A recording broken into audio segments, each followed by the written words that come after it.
to today's broadcast of North Idaho College Public Forum. The crew is comprised of NIC television students, and your moderator is North Idaho College political scientist Tony Stewart.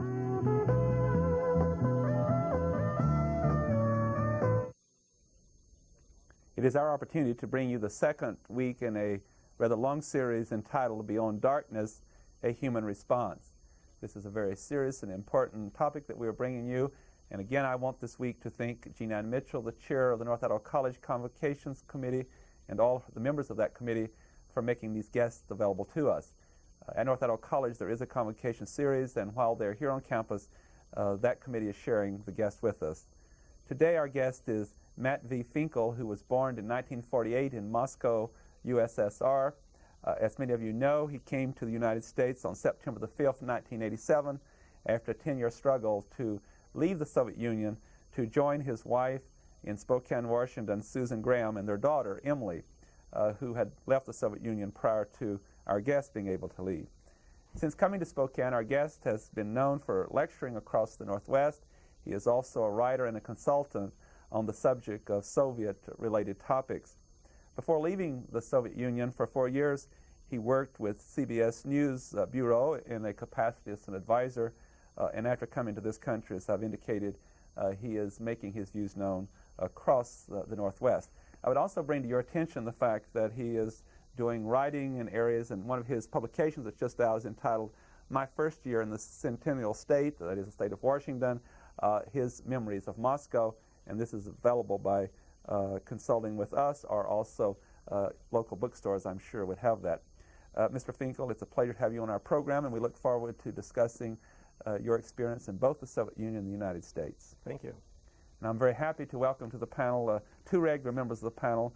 First of all is Janelle Burke, who is an attorney in the state of Idaho, and next to her is Steve Schenck, who is the Dean of College Relations and Development at North Idaho College, and I shall ask Janelle Burke to commence the questioning.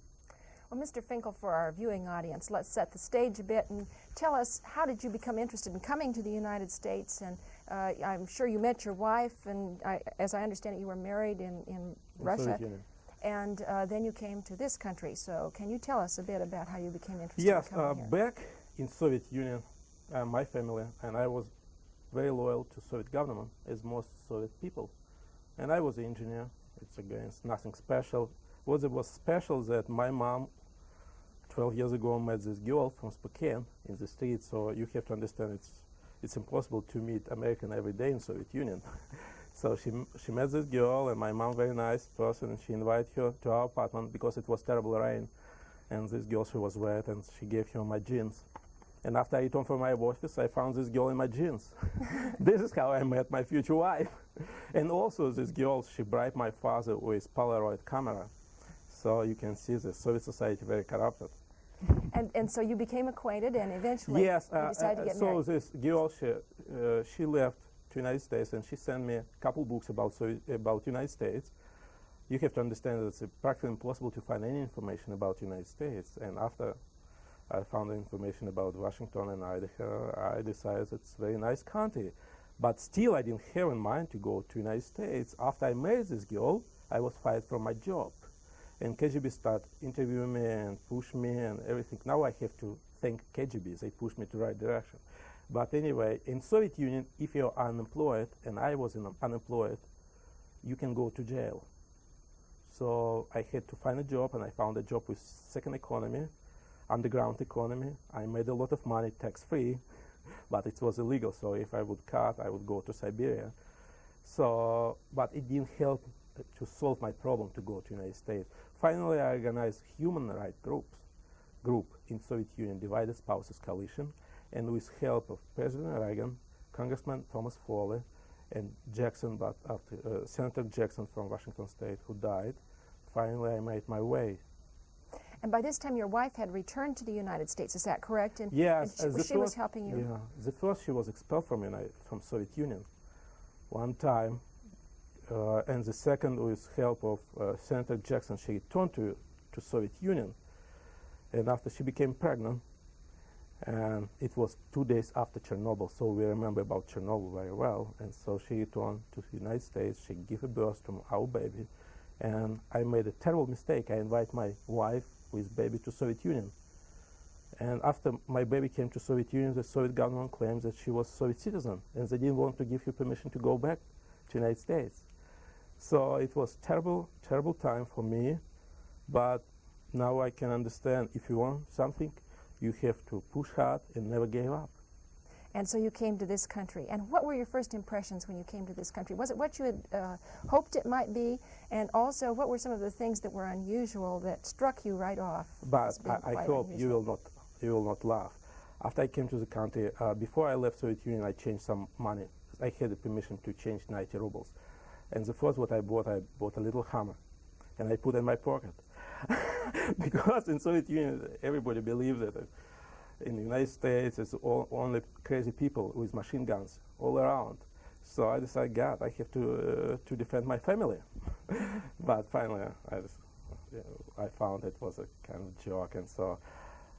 But of course, American food, and I had a stomach problem for a couple of weeks. And you have a lot of variety of food, different color. In Soviet Union, it's just primitive food, and every day is the same practically. So you know for sure that what's good for your stomach, what's bad. But the main problem, maybe it will be a real surprise for you to know, what I found, it was real hard for me to smile every time and to be polite. In Soviet Union, people, they don't smile in the street. And in Soviet Union, how you can show in other people that you are real strong, you have to show them that you are mean. But of course, politeness is something unusual. To smile in the street and be polite with people, it was a real big problem for me. Were you surprised to have people say hello to you that didn't know you? Of course, it was a surprise when a cop stop you in the street and say hello. In Soviet Union, if cops stop you in the street, it's just only to take your documents or to take you to prison or to take your money. Of course, and many people, because of the story on TV about my family or in newspapers, of course, they knew my face. Steve Sheen. You mentioned some of the impressions that the Soviet people have about Americans. What are some of the other things that they think about us? I don't want to say something real bad, but people in Soviet Union believe that you are fat. You are rich. Fat and rich, you have everything, and this is part of American problem, so the drug problem, because you are so fat, so rich, you don't know what do you want. But of course, it's a lot of misunderstanding about the United States. People in Soviet Union believe maybe that Oldsmobile in the United States cheaper than snow in Siberia, kind of this. Also, you know, on Soviet TV, they like to show different demonstrations, manifestations during the day in the United States. And what does this mean? People, they're free during the day, they have a nice clothes. This is mean everything free in the United States. And of course, people in Soviet Union, I don't want to say that they like you, but they don't think about Americans as enemies. So they like to go to the United States to buy consumer goods, to return to Soviet Union, to resell, to make money. But normal people. And let me follow that up and just turn it around a little bit. We hear quite a bit about the Soviet Union in the nightly news and in the newspapers.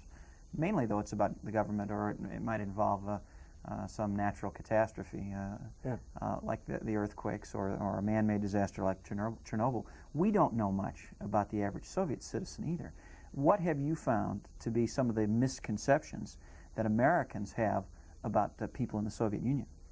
But of course, the people in the United States, they believe that all populations in Soviet Union, they're communists or they're member of Communist Party. It's wrong. Only 7% of Soviet population member of Communist Party. Why? Because if you're a communist, you can have a better job, you can have some privileges. So it's only way to survive in Soviet Union, to have a better life. But I lived in Soviet Union for 40 years, and I met a lot of communists. But I didn't meet anybody who believes in communist ideas. So this is the first misconception. Soviet Union is not communist country. It's communist government. The stories we hear about the food lines and the lack of consumer goods and the repression by the state police, are those true or are those exaggerated? About shortage of food. Yeah, it's true. Even it's worse than it was a year ago before I left Soviet Union. I talked to my mom, and now she told me that it's no soap in Soviet Union. It was my idea when Gorbachev was in New York to send him soap with UPS and asked him to deliver the soap to my mom, but he left so fast, so I didn't have a chance. So it's a shortage of food, shortage of consumer goods. It's terrible. It's make people in Soviet Union kind of animals. This is why they don't smile in the street. This is why they're so mean. And of course, this is why they like to drink. Shortage of apartments. Shortage of toilet paper. This is the first. The second is the Soviet secret police, KGB. It's a real strong organization. Of course, it's not the same that 50 years ago when they killed 15 or 17 million people, but still it's a real strong organization with unlimited power. Even Gorbachev afraid of them. And of course, I was afraid of KGB too. People, they're afraid of KGB, and people, they believe the KGB all around. But of course, you can imagine they have only 1 million people in KGB, so it's impossible just to keep eyes on everybody. But people, they have this in their mind. Is the KGB different? Are there local police departments like there are in this country, and then the KGB has 1 million members as well? Okay. In Soviet Union, they have interior police. Interior police. It's about 2 million or 2.5 million cops, policemen, so military, how they call it. And KGB, secret police, it's about 900 or 1 million people. Of course, about this figure I found in the United States, because in Soviet Union it's impossible to find even just elementary information about Soviet life. It's no statistic in Soviet books. So it's the KGB, secret police, it's different from normal police. Mr. Finkel, let's move into some discussion of Mr. Gorbachev and his administration. And we hear so much in this country about glasnost and perestroika. And certainly it's been our impression and our people who have visited the Soviet Union, change is coming to the Soviet Union. I don't mean to leave the impression, and you're the expert, not I, that it's a democracy, but there is change underway. Would you take some time to, first of all, tell us what you think glasnost and perestroika are, and secondly, what's your reaction? Do you have optimism that change is coming, that will be better than in the past? So one of the, after Gorbachev came to the office, he produced 2 main reforms. Perestroika, this is a reform with economy, with industry, and glasnost, or how we try to translate as openness or publicity. It's a reform tried to bring democracy to Soviet Union. So what does this mean for Soviet people practically? They can read some articles about Afghanistan or about bad local bureaucrats, about shortage of food in some areas. This is the first. The second, artists, they can impress them better than before Gorbachev. Artists, they have much more freedom under Gorbachev. Some people, they can travel abroad. So now to receive a permission to travel, to go to the United States, it's much easier. It's not necessary to wait for 9 years. That's happened with me. It can happen in a couple months. But it's impossible to buy a ticket to go to the United States. Okay, so now people, they can go to church. Of course, it's much better because during the Stalin time, 50 years ago, they destroyed 70,000 churches. And now people they can go to church. So we can see that they have much more freedom now under Gorbachev. But what's mean freedom without food? It's nothing. Just impossible to enjoy your freedom. So what I'm hearing you say is that there are a lot of political changes and more freedom there, but the perestroika for the economic is much slower and not much slower. I can say Gorbachev, with his new reforms, he destroyed Soviet economy. Because people, he tried to bring free market, free enterprises. And people, they're not familiar even with vocabulary. They don't know what this means in theory. The last businessman was killed by Stalin maybe 50 years ago. So people, kids, they never play Monopoly. For kids, it's impossible to make money. So the people, they have no idea about how to run their own business.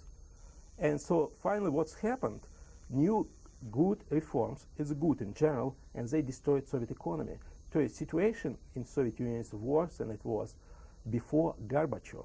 So are you suggesting that it would have to come slower and been some training in the process? Or? But of course, but he had to start with this, to train students, to start with college students, not with bureaucrats. It's possible to change old generation. Yes. I have one final question before we go back Yes. to the panel. We're reading a lot now. There's somewhat of a political dialogue going on in this country is that will he survive or will he fall, and if he does, will he go back to a much more restricted society? What do you think will happen?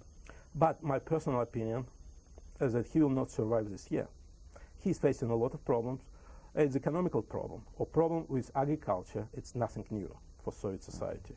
It's for 70 years. So they survived for 70 years with this problem. But new problem, nationalities problem. You know, the Soviet Union is not the same as the United States. It's not one nation under God. It's more than 120 different nationalities. They speak more than 150 different languages. And now they're talking about they want to be independent from Russians. And this is a new problem. And he's not familiar with this problem. And so my personal opinion, he will not survive. He will not survive this year. Who will come next, I don't know.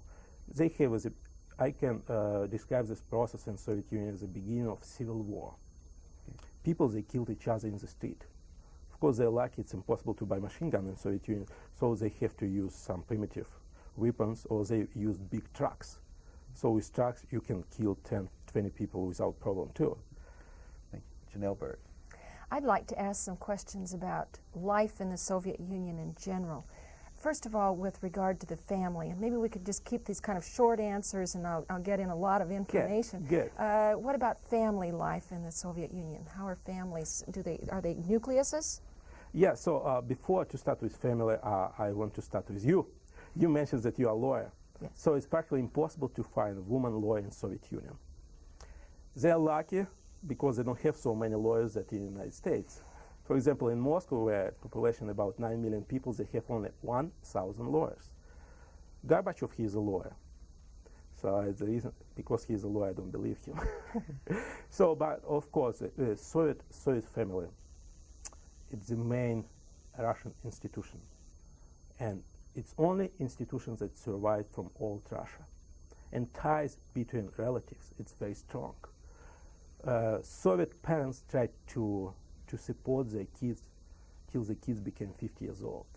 And they will give them everything, what's possible to give. Food, money, clothes, everything, and they will never wait for payback. So from this point of view, I can say that Soviet parents is a little better than American parents. But on the other hand, what this means is kids are terribly spoiled by this support. How about housing in Russia? Housing In the Soviet is a Union. terrible problem. One of the explanations why they like to drink so much is a shortage of apartments. Of course, it's impossible to buy a house, impossible to buy land, impossible to rent apartment. It's about 50% of Soviet population, they live without running water toilet. So it's a terrible problem. Couple families, they have to live in one apartment, sometimes in one room. How about education in the Soviet Union? Is there a free education system? I would take it.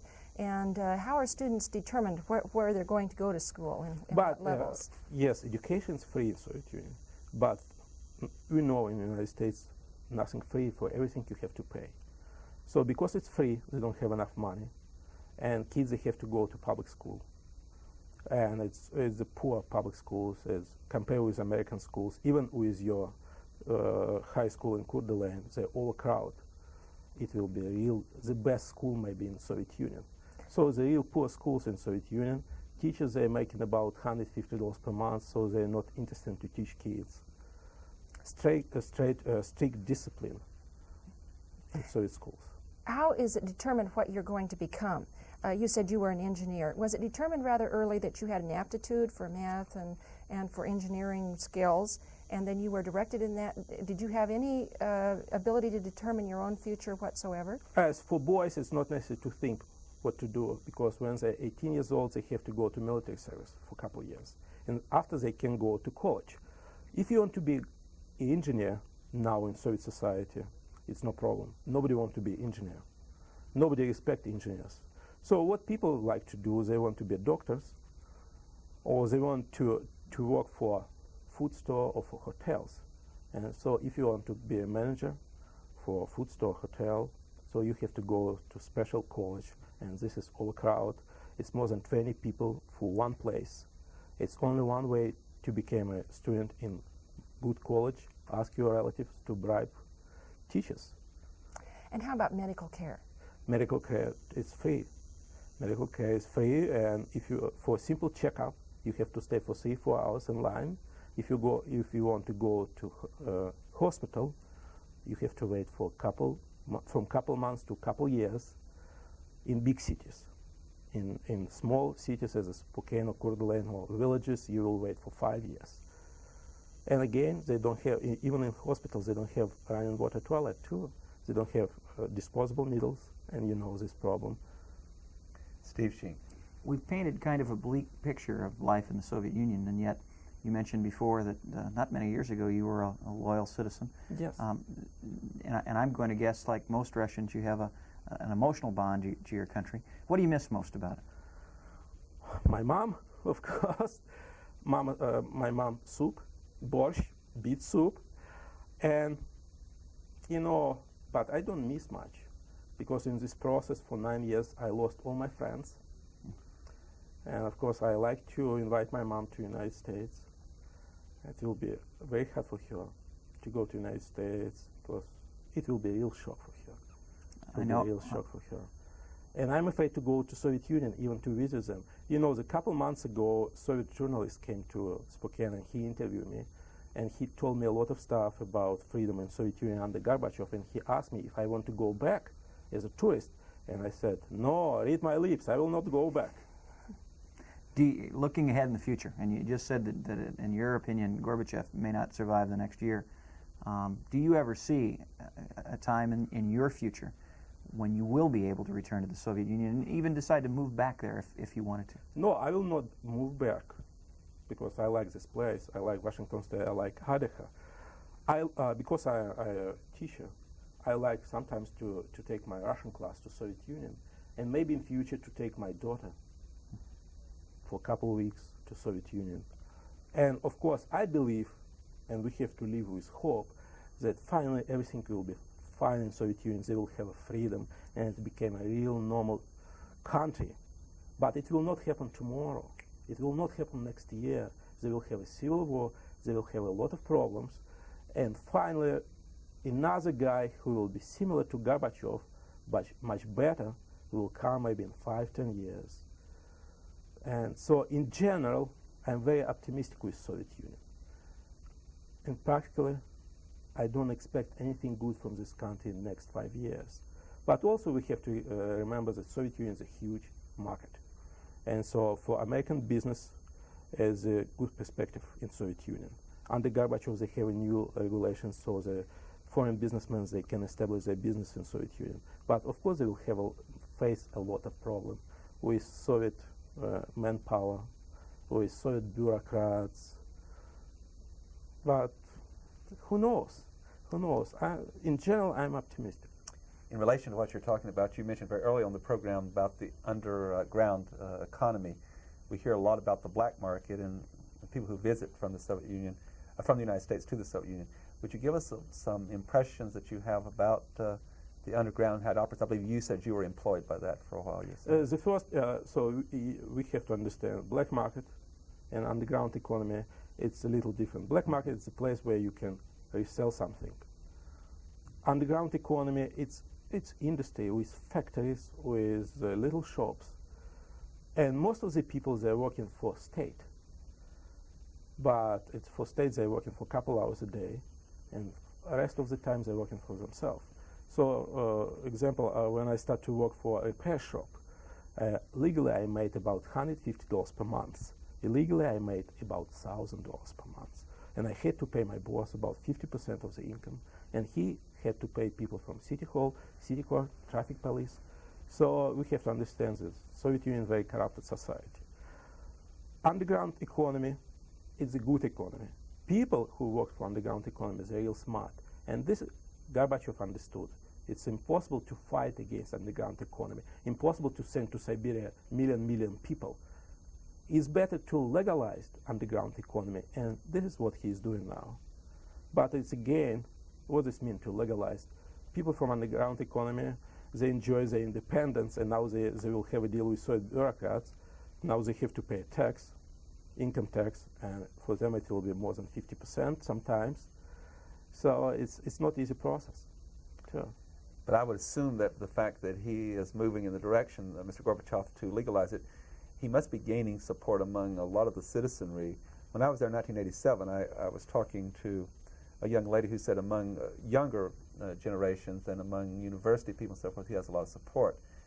Will that in any way, even if he doesn't survive, putting those things in place, the next leader, would they not have a hard time undoing that or going backwards after that? In other words, isn't it been established? You call him Mr. Gorbachev. It's better to call him Comrade Gorbachev.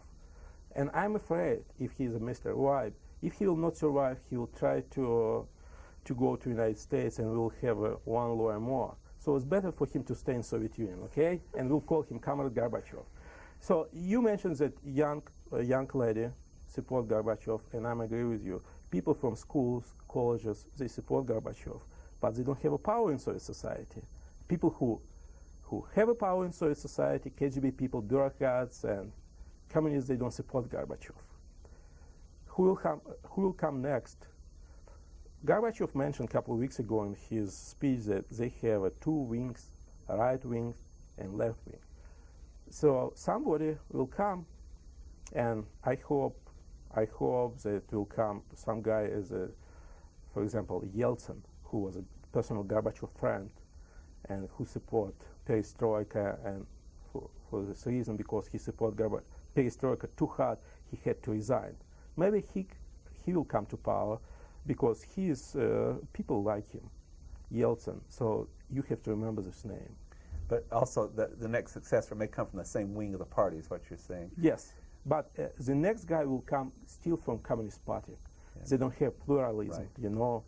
Right. This is what they're talking about. Maybe they will have another party. I wish we could continue. We're out of time. And on behalf of the panel and our staff, thank you very much. It's been a special opportunity to have you here. Thank you. Ladies and gentlemen, I hope that you have enjoyed the program today. And as I said before, we're bringing you a very, very important topic. And next week, we'll bring you the third in our series, Beyond Darkness, A Human Response. We hope that you'll be with us at that time. Until then, please have a good week. I am Tony Stewart.